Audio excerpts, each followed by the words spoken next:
Vous avez du mal à obtenir un suivi publicitaire précis? Découvrez Infinite FB et TikTok Pixels, la solution intelligente pour suivre chaque événement et améliorer les performances de vos publicités. Apprenez à configurer correctement le pixel Pinterest. Cliquez sur « Ajouter le pixel Pinterest ». Vous trouverez deux options de configuration, l'API de conversion et Tag Manager. Choisissez Tag Manager, puis remplissez simplement les champs requis pour continuer. Tag Manager gère le suivi côté navigateur, tandis que l'API de conversion gère le suivi côté serveur, garantissant ainsi une collecte de données plus fiable et précise. Pour trouver votre ID de balise Pinterest, rendez-vous sur ads.pinterest.com, allez dans la section des rapports publicitaires et ouvrez la partie « Conversion ».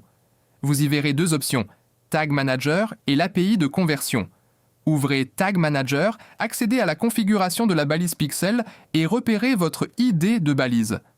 Copiez l'ID de la balise et collez-le dans le champ prévu à cet effet pour terminer la configuration.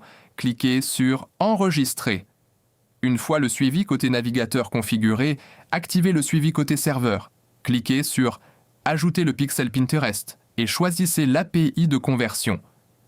Remplissez maintenant le champ requis indiqué ci-dessous pour poursuivre la configuration. Pour obtenir l'ID de votre compte Pinterest, retournez sur ads.pinterest.com et accédez à la section API de conversion. Vous y trouverez l'ID de votre compte. Copiez-le et collez-le dans le champ requis. Pour le jeton d'accès, cliquez sur « Générer un nouveau jeton », puis copiez le code généré et collez-le dans le champ prévu à cet effet pour terminer la configuration. Cliquez sur « Enregistrer ». La configuration du suivi côté serveur est terminée. Nous allons maintenant vérifier que tout fonctionne correctement. Cliquez sur « Modifier » et activez les événements de test. Veuillez noter que ce mode est réservé aux tests.